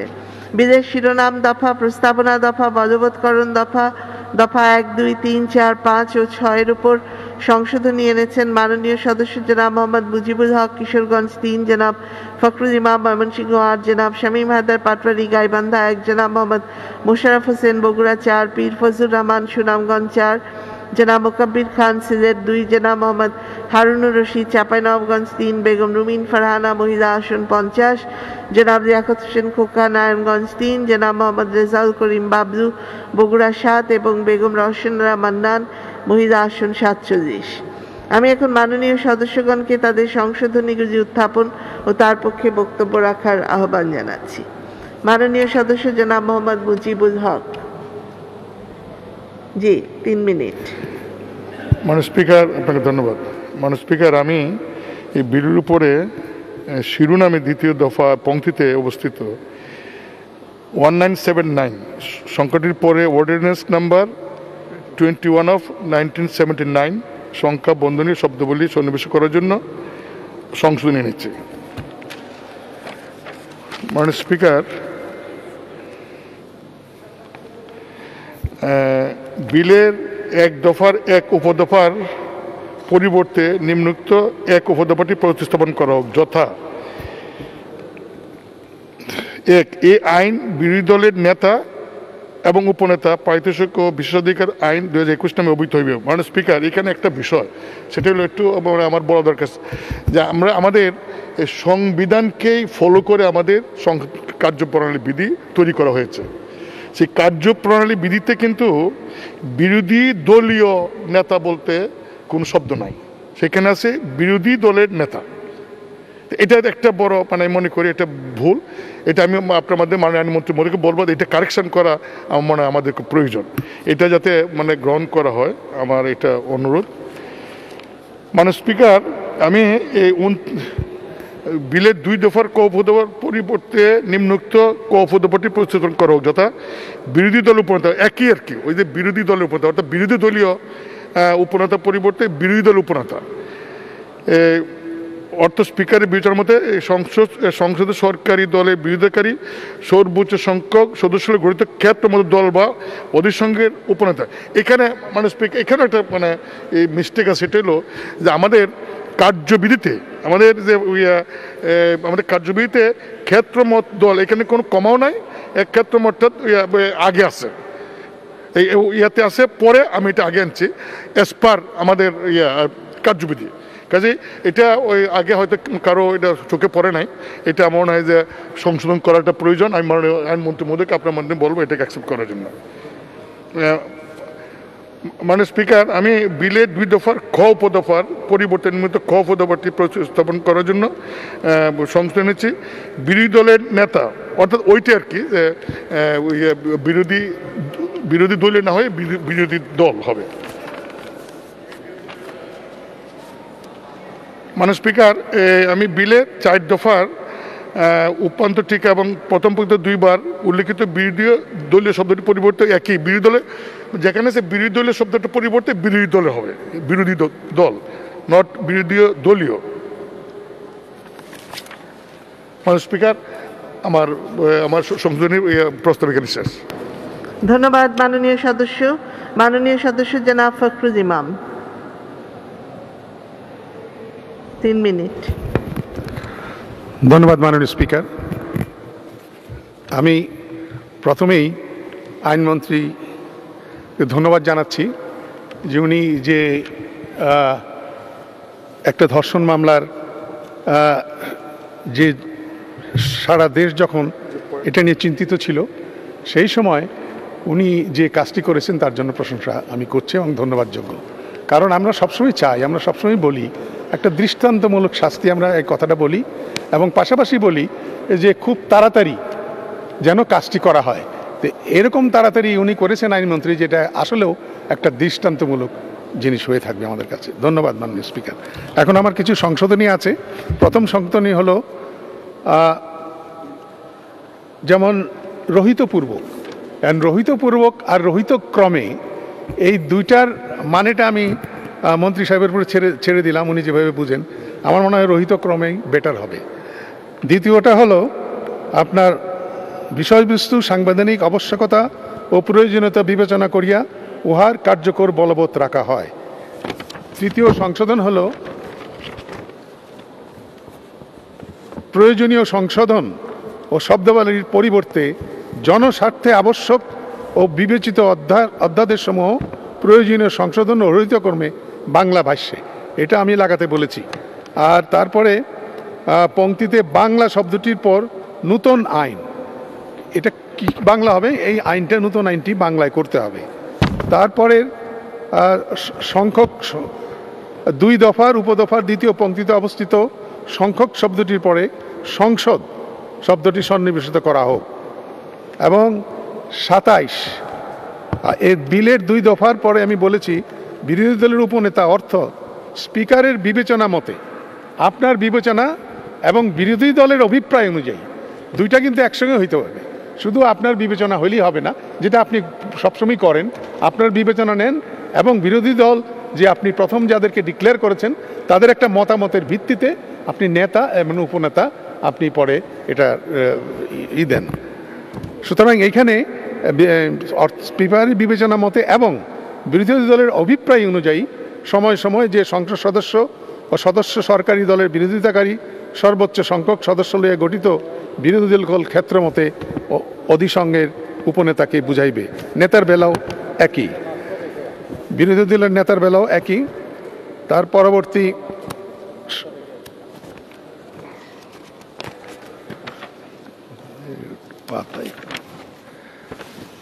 মন্ত্রী ও প্রতিমন্ত্রী অর্থ গণপ্রজাতন্ত্রী বাংলাদেশের সংবিধানের 56 অনুচ্ছেদের বিধান অনুযায়ী মন্ত্রিসভার সদস্য হিসাবে নিয়োগপ্রাপ্ত যথাক্রমে মন্ত্রী ও প্রতিমন্ত্রীকে বুঝাইবে।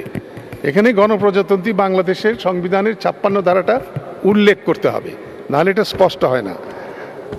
আর বিরোধী দল এখানে এই বিলের 3 দফার পরিবর্তে নিম্নোক্ত 3 দফাটি প্রতিস্থাপন করা হোক।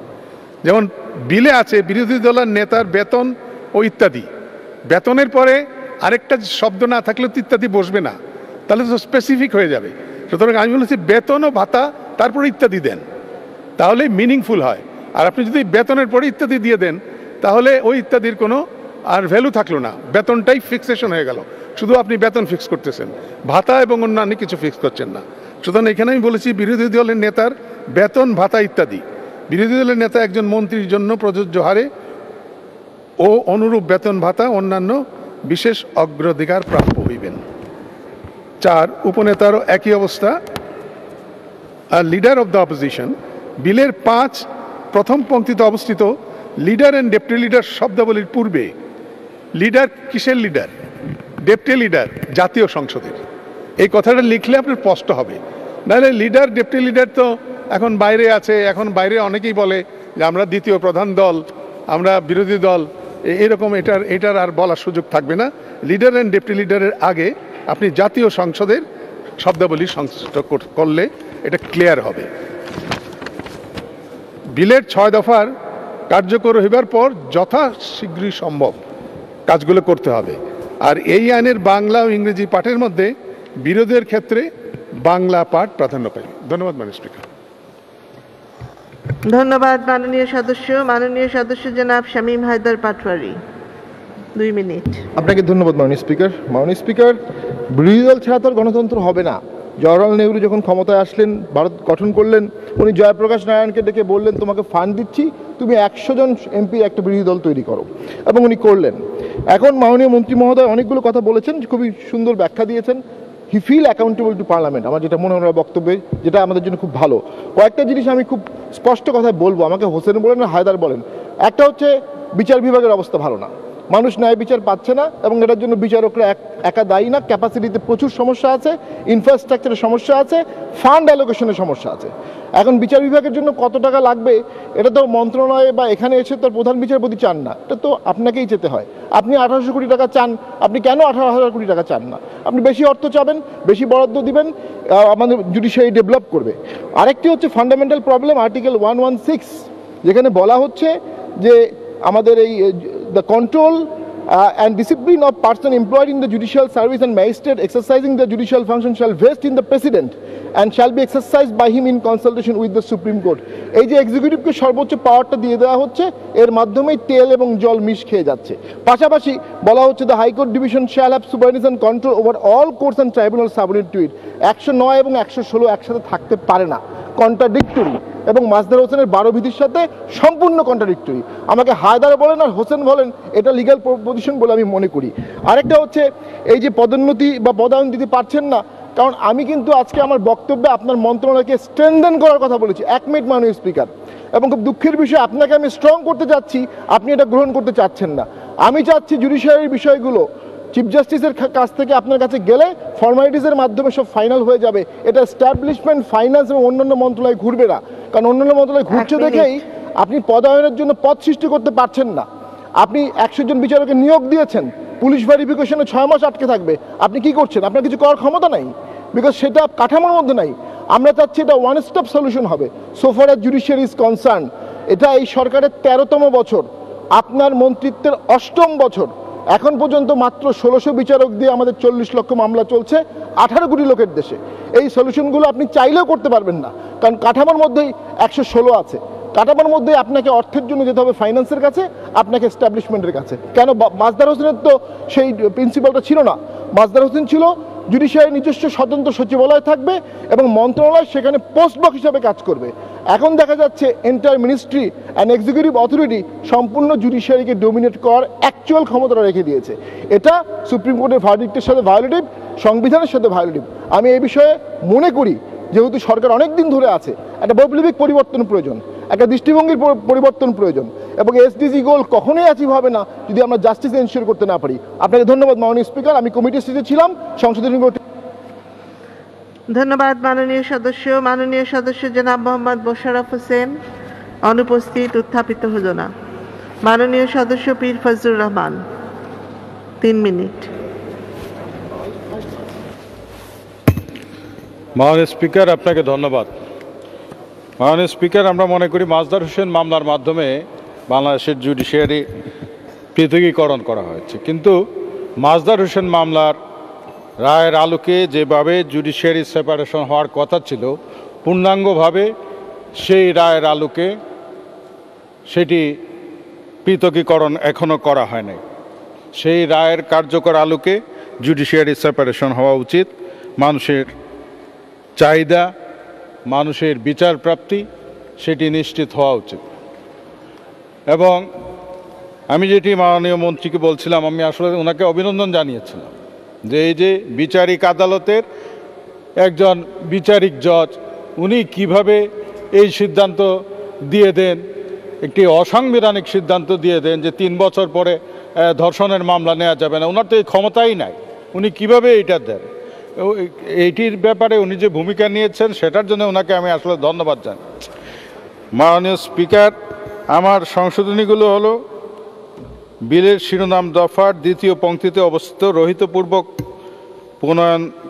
পুনঃপ্রণয়নকল্পে শব্দাবলীর পরিবর্তে রহিতক্রমে উহার মৌলিক বিধানাবলী অক্ষুণ্ণ রাখিয়া একটি নূতন আইন প্রণয়নকল্পে শব্দাবলী প্রতিস্থাপন করা হোক। বিলের দ্বিতীয় প্রস্তাবনা দফার পরিবর্তে নিম্নোক্ত প্রস্তাবনা দফাটি প্রতিস্থাপন করা হোক, যথা যেহেতু 2013 সনের 6 নম্বর আইন দ্বারা leader and deputy leader of the opposition remuneration and privilege ordinance 1979-এর প্রয়োজনীয়তা ও প্রাসঙ্গিকতা বিবেচনা করিয়া উহা কার্যকর ও বলবৎ রাখা হয়। বিলের তৃতীয় প্রস্তাবনা দফায় তৃতীয় পংক্তিতে অবস্থিত বাংলায় শব্দটির পরিবর্তে বাংলা ভাষ্যের শব্দাবলী প্রতিস্থাপন করা হোক। বিলের চতুর্থ প্রস্তাবনা দফার তৃতীয় পংক্তিতে অবস্থিত পুনঃপ্রণয়ন শব্দটির পরিবর্তে একটি নূতন আইন প্রণয়ন শব্দাবলী প্রতিস্থাপন করা হোক। বিলের 2 দফার গ উপদফার দ্বিতীয় পংক্তিতে অবস্থিত অনুযায়ী শব্দটির পরে মন্ত্রিসভার সদস্য হিসেবে শব্দাবলী সন্নিবেশ করা হোক। বিলের 2 দফার পরে নিম্নোক্ত নূতন 3 দফাটি সন্নিবেশ করা হোক, যথা 3 বিরোধী দলীয় নেতা এবং উপনেতা নিয়োগ। বিরোধী দলের অভিপ্রায় অনুযায়ী জাতীয় সংসদ সচিবালয়, সময়, সরকারি গেজেটে প্রজ্ঞাপন দ্বারা, বিরোধী দলীয় নেতা এবং উপনেতা নিয়োগ করিবেন। বিলের 3 দফার পরিবর্তে নিম্নোক্ত 3 দফাটি প্রতিস্থাপন করা হোক, যথা 3 বিরোধী দলীয় নেতার বেতন ভাতা ইত্যাদি। বিরোধী দলীয় নেতা একজন মন্ত্রীর জন্য প্রযোজ্য হারে বেতন ভাতা ও অন্যান্য বিশেষাধিকার প্রাপ্য হইবেন। বিলের 4 দফার পরিবর্তে নিম্নোক্ত 4 দফাটি প্রতিস্থাপন করা হোক, যথা 4 বিরোধী দলীয় উপনেতা বেতন ভাতা ইত্যাদি। বিরোধী দলীয় উপনেতা একজন প্রতিমন্ত্রীর জন্য প্রযোজ্য হারে বেতন ভাতা ও অন্যান্য বিশেষাধিকার প্রাপ্য হইবেন।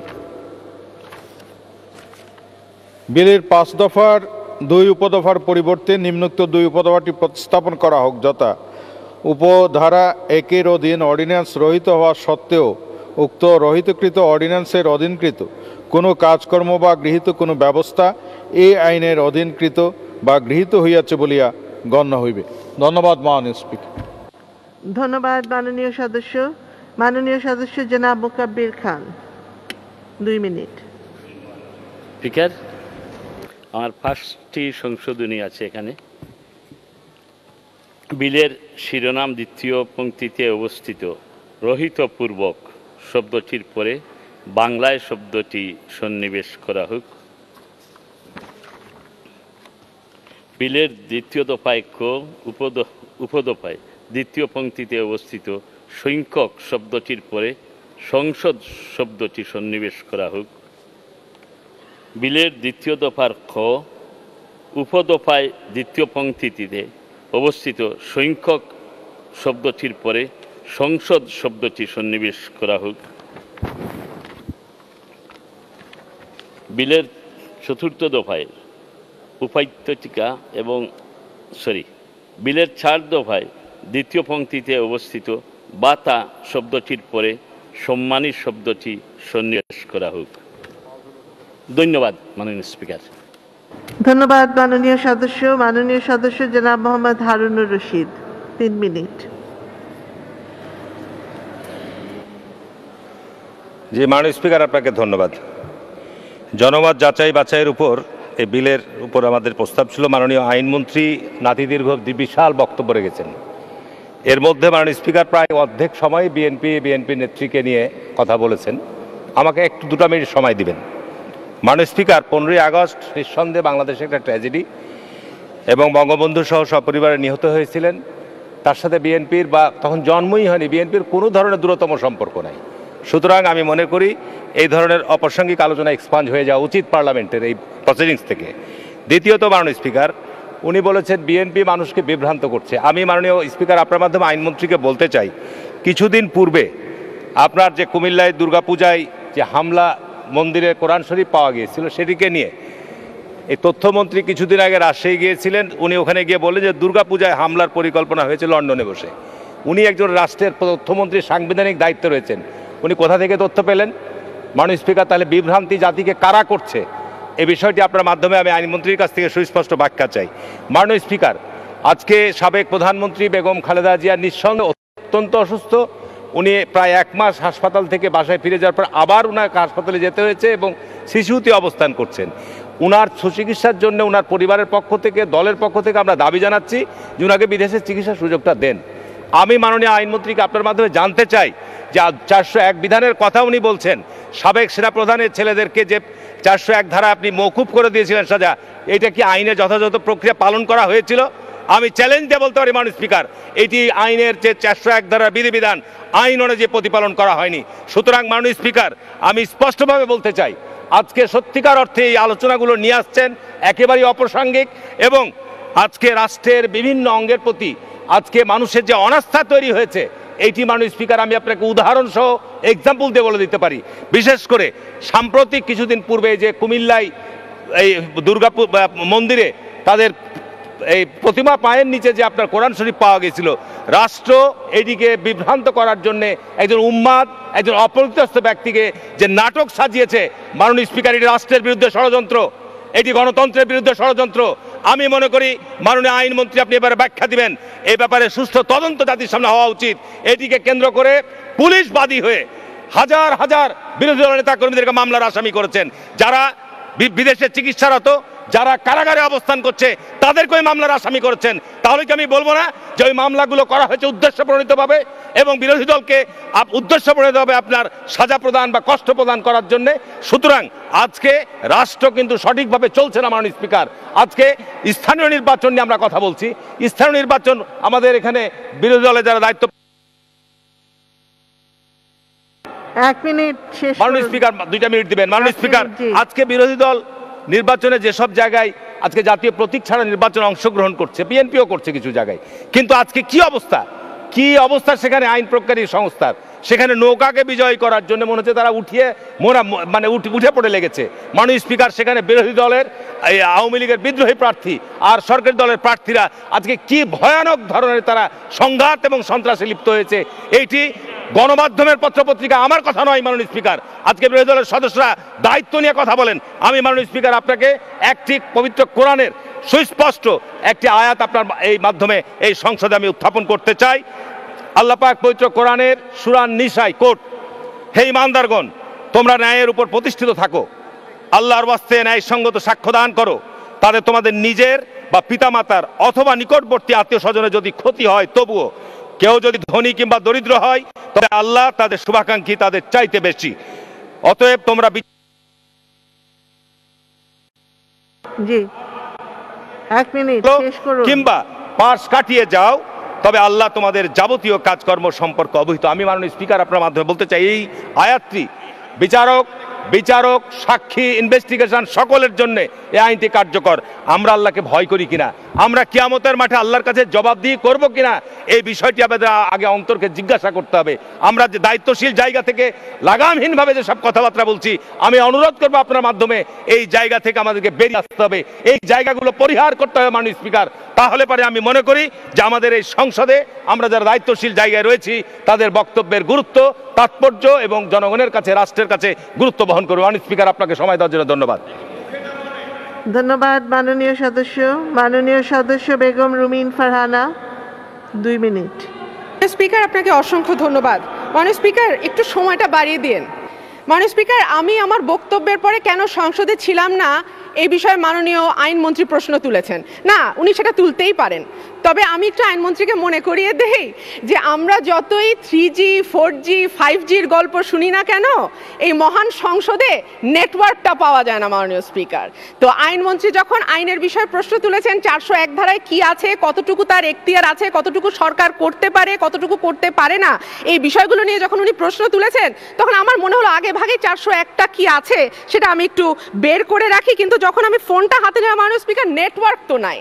তো আমরা ছোটবেলা যখন রূপকথার গল্প শুনতাম, এই সেই রাজা রানী দৈত্য দানব, বাংলাদেশের অবস্থা সেরকম। যতই ডিজিটাল ডিজিটাল বলি না কেন, ডিজিটালের আর কোনো লক্ষণ আমরা দেখি না। যাই হোক, আমি মাননীয় স্পিকার 401 ধারা করছি। When any person has been sentenced to punishment for an offence, the government may at any time, without conditions or upon any conditions which the person sentenced accepts, suspend the execution of his sentence or remit the whole or any part of the punishment to which he has been sentenced. অর্থাৎ কেউ যদি সাজাপ্রাপ্ত হয় বা সাজাপ্রাপ্ত না হয়, সরকার চাইলে তার সাজার কোনো অংশ মওকুফ করতে পারে, পুরো সাজা মওকুফ করতে পারে। 401-এর প্রসঙ্গ আইনমন্ত্রী নিজেই এনেছেন। হ্যাঁ, 401 অনুযায়ী সাবেক প্রধানমন্ত্রী বিএনপি চেয়ারপারসন বেগম খালেদা জিয়ার সাজা স্থগিত করা হয়েছে। উনি বাড়িতে গেছেন এবং উনি চিকিৎসা নিচ্ছেন। প্রশ্ন এসেছে, আরেকবার যদি শর্ত পরিবর্তন করতে হয় তাহলে ওনাকে আবার জেলে যেতে হবে কিনা। মাননীয় স্পিকার, 401 ধারার কোথাও বলা হয়নি যে নতুন অ্যাপ্লিকেশন করতে হলে ওনাকে আবার কারাগারে যেতে হবে, কারাগার থেকে নতুন অ্যাপ্লিকেশন করতে হবে। সরকারের ক্ষমতা অসীম, সরকারের এই ক্ষেত্রে ক্ষমতা অসীম এবং সরকার চাইলে নতুন শর্ত যুক্ত করতে পারে, পুরনো শর্ত পরিবর্তন করতে পারে, নতুন করে আবার 3-4টা বেশি শর্তও দিতে পারে। অর্থাৎ 1 মিনিট মাননীয় সদস্য। মাননীয় স্পিকার, আমার প্রশ্ন হচ্ছে যে এত বেশি ক্ষমতা যেখানে আইন দিচ্ছে সরকারকে, সেখানে সরকারের আইনমন্ত্রী কেন সেই ক্ষমতাকে প্রয়োগ করতে চাচ্ছেন না? কেন তিনি তার হাত নিজের হাত নিজে বেঁধে ফেলতে চাইছেন? এটা আমার বোধগম্য হয় না। আর বাংলাদেশে যদি আইনের শাসন থাকতো মাননীয় স্পিকার, তাহলে 401-এ যেতে হতো না। বহু আগেই দেশনেত্রী বেগম খালেদা জিয়া জামিনে মুক্ত হয়ে যেতে পারতেন। কারণ আইনমন্ত্রী আমার চেয়েও অনেক ভালো জানেন জামিন পাবার যে শর্তগুলো আছে, তার বয়স, তার শারীরিক অবস্থা, তার সামাজিক অবস্থান এবং তার যে জেন্ডার, তার প্রত্যেকটা যে কোনো একটা যদি শর্ত পূরণ হয় তাহলেই তিনি জামিন লাভের যোগ্য বলে বিবেচিত হন। সেখানে বেগম খালেদা জিয়া প্রতিটি শর্ত পূরণ করেছে জামিনের। কিন্তু যেহেতু বাংলাদেশে আইনের শাসন নাই, যেহেতু বাংলাদেশে বিচার বিভাগের স্বাধীনতা নাই, যেহেতু বাংলাদেশে সুশাসনের অভাব আছে, গণতন্ত্র আইসিইউতে, সেই কারণে মাননীয় স্পিকার আজকে 401-এর সাহায্য নিতে হচ্ছে। আমাকে 1টা মিনিট না, ধন্যবাদ মাননীয় সদস্য, আপনাকে ধন্যবাদ। আমি এখন মাননীয় সদস্য জনাব লিয়াকত হোসেন খোকা অনুপস্থিত, মাননীয় সদস্য জনাব মোহাম্মদ রেজাউল করিম বাবলু অনুপস্থিত, বেগম রওশন আরা মান্নান, বেগম রওশন আরা মান্নান 2 মিনিট। মাননীয় স্পিকার, একটি শক্তিশালী বিরোধী দল ছাড়া সংসদ ভালো চলে না, এটা আমাদের মাননীয় প্রধানমন্ত্রী বলেছেন। আমরা অনেক শক্তিশালী একটা বিরোধী দল মনে করি, কারণ আমরা ফাইল ছোড়াছুরি না করে আমরা সমালোচনা করি, ভালো কাজের প্রশংসা করি। মাননীয় স্পিকার, আমার সংশোধনী খুব কম। বিরোধী দলীয় নেতার আমার প্রথম 3 দফার বিরোধী দলীয় নেতা একজন মন্ত্রীর জন্য প্রযোজ্য অনুরূপ বেতন ভাতা ও অন্যান্য বিশেষ অধিকার প্রাপ্ত হইবেন, কিন্তু এখানে প্রযোজ্যর সঙ্গে এখানে আমি যোগ করেছি প্রযোজ্য হারে অনুরূপ বেতন ভাতা ও অন্যান্য বিশেষ অধিকার প্রাপ্ত হইবেন।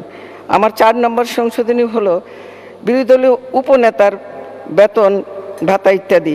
বিরোধী দলীয় উপনেতা একজন প্রতিমন্ত্রীর জন্য প্রযোজ্য হারে, মানে প্রতিমন্ত্রী যা পান সেই হারেই অনুরূপ বেতন ভাতা ও অন্যান্য বিশেষ অধিকার প্রাপ্ত হইবেন। মাননীয় স্পিকার, আমাদের এইগুলি চালু আছে, কিন্তু আজকের এই বিল পাশের পর এইগুলি আইনি ভিত্তি পাচ্ছে এবং এটার প্রয়োজন আছে। আমাদের মাননীয় বিরোধী দলীয় নেতা উপনেতার ভাতা দরকার এবং আরও তারা বিশেষ সুযোগ সুবিধা পাইলে সংসদ ভালো চলবে, তাদের এগুলি বাড়িয়ে দেওয়া হোক। সব মাননীয় সংসদ সদস্য মন্ত্রী সবারই অনেক দিন বাড়ে না, সব বেতন ভাতা পারলে বাড়িয়ে দেওয়া হোক। মাননীয় স্পিকার, আপনাকে ধন্যবাদ। ধন্যবাদ মাননীয় সদস্য।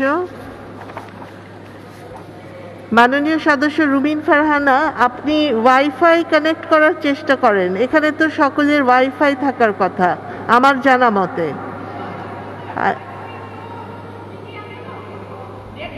না, ওয়াইফাই কানেক্ট করার চেষ্টা করেন, এখানে ওয়াইফাই থাকার কথা। জি, ধন্যবাদ। আমি এখন মাননীয় আইন বিচার ও সংসদ বিষয়ক মন্ত্রী জনাব আনিসুল হককে তার বক্তব্য রাখার আহ্বান জানাচ্ছি।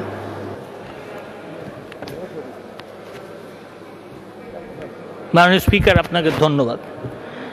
মাননীয় স্পিকার, আবারও আপনার মাধ্যমে আমি মাননীয় সংসদ সদস্যদেরকে ধন্যবাদ জানাই যে তারা এই আইনের সংশোধনের ব্যাপারে যে আলাপ আলোচনা করেছেন। আমি একটা ভুল করেছিলাম মাননীয় স্পিকার, এই ভুলে বোধহয় মাননীয় সংসদ সদস্য জনাব শামীম হায়দার পাটোয়ারি সাহেব একটু ক্ষুণ্ণ হয়েছেন। উনি বারবার বলছেন আমাকে হোসেন বলেন আর হায়দার বলেন। আমি আবারও আপনার মাধ্যমে ওনার কাছে ক্ষমা চেয়ে নিচ্ছি এই ওনার নামের ভুলের জন্য। মাননীয় স্পিকার, আমি প্রথম শুরু করি সংসদ সদস্য রুমিন ফারহানার বক্তব্য দিয়ে। উনি 401-এর এক ধারা আমাদেরকে দেখিয়েছেন। উনি বলেছেন আমি 401 ধারাটা দেখিয়েছি। আমি কিন্তু 401 ধারার 1, 2, 3, 4, 5, 6 দেখিয়েছি। উনি এক ধারা দেখিয়েই উনি বন্ধ করে দিয়েছেন। তো উনি যে বলছেন যে, তো আমি একটু পড়ি, উনি যেই ওয়াইফাই জয় বাংলা ওটার কোড সেই জন্য উনি ব্যবহার করবেন না মনে হয়, আমি শুনলাম। তো আমি এখন একটু পড়ি। এটা হচ্ছে section 401 subsection 3. If any condition on which a sentence has been suspended or remitted is in the opinion of the government not fulfilled, the government may cancel the suspension or remission, and thereupon the person in whose favor the sentence has been suspended or remitted may, if at large, be arrested by any police officer without warrant and remanded to undergo the unexpired portion of the sentence. মাননীয় speaker, আমার মনে হয় এই যে ইংরেজিটা পড়লাম মাননীয় speaker, এটা সেলফ এক্সপ্লেনেটরি। আমি যে বলেছি, আমি শুধু এই কথা বলেছি, এবং উনি যেহেতু একজন বিচক্ষণ আইনজীবী বলে আমি মনে করি, কথাটা হচ্ছে যে একটা, আবারও আমি রিপিট করি মাননীয় স্পিকার, একটা নিষ্পত্তিকৃত দরখাস্তের উপরে আর কোনো অর্ডার দেওয়া যায় না। মাননীয় স্পিকার, উনি বলতে মিসেস খালেদা জিয়া যদি আবারও জেলখানায় গিয়ে আবারও অ্যাপ্লাই করেন, তখন আমরা বিবেচনা করব। কিন্তু যেই অবস্থায় আছেন সেই অবস্থায় এই 401 ধারায় এই কোনো পদক্ষেপ নতুন করে বিবেচনার কোনো সুযোগ নাই। এটা আইনে বলে আছে। আপনি মাননীয় স্পিকার, আপনার মাধ্যমে আমি বলতে চাই যে এই 401 ধারা ইন্ডিয়ার কোড অফ ক্রিমিনাল প্রসিজিওরে ছিল, এখন ধারাটার নাম্বার বদলিয়েছে। সেইখানের ডিসিশনগুলি উনি দেখতে পারেন, বাংলাদেশের ডিসিশনগুলি দেখতে পারেন, পাকিস্তানের ডিসিশনগুলি দেখতে পারেন। এর মধ্যে যদি আমি যা বলেছি তার যদি কোনো তারতম্য হয়, উনি আসুক, I am ready for another debate. তো মাননীয় স্পিকার, সেই জন্য এই নতুন করে এই পুরানো দরখাস্তের উপরে কোনো পদক্ষেপ নেওয়া যাবে না। মাননীয় স্পিকার, মাননীয় সংসদ সদস্য বাংলাদেশ জাতীয় পার্টির সাধারণ সম্পাদক তিনি বলেছেন কয়েকটা সংশোধনের ব্যাপারে, আমি সেইগুলি গ্রহণ করলাম মাননীয় স্পিকার। কারণ হচ্ছে ওই বিরোধী দলীয় আর বিরোধী দলের যে ইয়েগুলি আমি মাননীয় স্পিকার একটু উল্লেখ করতে চাই যে কোনগুলি আমি গ্রহণ করছি। সেটা হচ্ছে সংশোধনী নম্বর 22, সংশোধনী নম্বর 29, সংশোধনী নম্বর 34, সংশোধনী নম্বর 42, সংশোধনী নম্বর 48। এই কয়টা মাননীয় স্পিকার আমি গ্রহণ করলাম। এটা প্রয়োজনে এটার প্রয়োজনে এটা আমার মনে হয় গ্রহণ করা উচিত, এবং আমি ওনাকে আপনার মাধ্যমে ধন্যবাদ জানাই এটা পয়েন্ট আউট করার জন্য। মাননীয় স্পিকার, আরেকটা কথা মাননীয় সংসদ সদস্য জনাব শামীম হায়দার পাটোয়ারি সাহেব বলেছেন যে empowerment of the judiciary and empowerment of the law ministry. উনি ইনফ্রাস্ট্রাকচারের কথা বলেছেন, ক্যাপাসিটি বিল্ডিংয়ের কথা বলেছেন। মাননীয় স্পিকার, এই আরেকটা কথাও এসছে মাননীয় স্পিকার, যে মাজদার হোসেন এর কেসের যে রায় সেটা সম্পূর্ণভাবে বাস্তবায়ন করা হয় না। মাননীয় স্পিকার, শুধু অবহিতকরণের জন্যই আমি জানাচ্ছি, সেটা হচ্ছে যে মাননীয় স্পিকার 2007 সালের 1 নভেম্বর আপনার বিচার বিভাগ পৃথকীকরণ হয়। পৃথকীকরণের পরে পৃথকীকরণের পরে একটা সেপারেট জুডিশিয়াল ম্যাজিস্ট্রেসি হয়। আগে যে এক্সিকিউটিভ ম্যাজিস্ট্রেসি এবং জুডিশিয়াল ম্যাজিস্ট্রেটিভ পৃথকীকরণ হয়, এবং সেই আলোকে এবং সেটাকে সম্পূর্ণভাবে স্বাধীনভাবে কাজ করার জন্য প্রত্যেকটা জেলায় কিন্তু চিফ জুডিশিয়াল ম্যাজিস্ট্রেসি ভবন 10 তলা ভবন, আর যেখানে প্রযোজ্য ছোট জেলাগুলিতে 8 তলা ভবন নির্মাণ করা হচ্ছে। অনেকগুলি নির্মাণ করে তার কাজ শুরু হয়ে গেছে, অনেকগুলি নির্মাণ হচ্ছে, দুটো শুধু নির্মাণ কাজ শুরু হয় নাই। তার কারণ হচ্ছে জমি অধিগ্রহণের ব্যাপারে মামলা মোকদ্দমা ছিল। আর আরেকটা কথা যেটা আমি আগের ইয়েতে জব দেই নাই মাননীয় স্পিকার, সেটা হচ্ছে যে 3 জন মাননীয় বিচারপতির যে তাদেরকে বসিয়ে রাখা হয়েছে। মাননীয় স্পিকার, এখন বোধহয় আমাকে সেই কথাটাই বলতে হবে যেটা আমি বলতে চাচ্ছিলাম না, error apparent on the face of the record. মাননীয় স্পিকার, 1972 সালের যে সংবিধান ছিল, সেই সংবিধানে আর্টিকেল 96-এ 4টা সাব আর্টিকেল ছিল। সেই 4টা সাব আর্টিকেলের মধ্যে 4 নম্বর সাব আর্টিকেল ছিল যে একজন বিচারপতি নিজ হস্তে লিখিত ইয়েতে পদত্যাগ করতে পারবেন। যখন সেটা অ্যামেন্ডেড হলো, অ্যামেন্ডেড হওয়ার পরে যখন এটাকে আরও বড় করা হলো আর্টিকেল 96, আর্টিকেল 96 সাব আর্টিকেল 8-এ এই রেজিগনেশনের প্রভিশনটা ছিল। কিন্তু মাননীয় স্পিকার, যখন 16th অ্যামেন্ডমেন্টে রায় দেওয়া হলো, তখন ওনারা এই যে রেজিগনেশনের যে ইয়েটা প্রভিশনটা সেটাও তুলে দিয়েছিল। তো সেটাই হচ্ছে error apparent on the face of the record. এইটা করতে পারেন না ওনারা।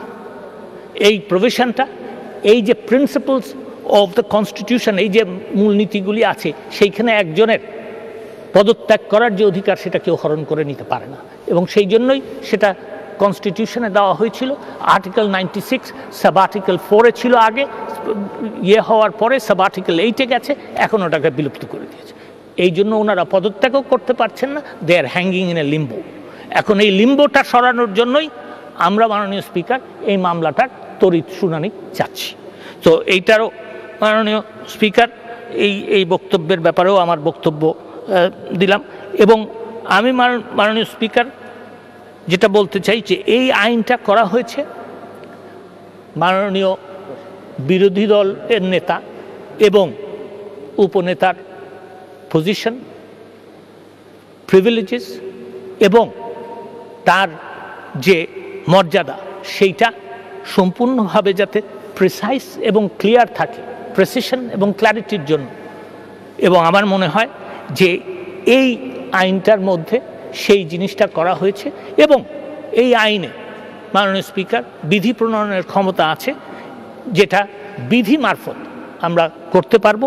এবং বিধি করলে পরে যেটা সুবিধা সেটা হচ্ছে যে এই সংসদ যেই প্রিন্সিপালসগুলি আইনের মারফত একটা মন্ত্রণালয় বা জাতীয় সংসদকে সচিবালয়কে দেয়, সেইভাবে আমরা সেই কাঠামো অনুযায়ী আমরা বিধিগুলি প্রণয়ন করতে পারি। সো মাননীয় স্পিকার, আমি মনে করি যে ওই 4-5টা সংশোধনী ছাড়া অন্যগুলি আমি গ্রহণ করতে পারলাম না মাননীয় স্পিকার, সেই জন্য আমি দুঃখিত। ধন্যবাদ মাননীয় স্পিকার।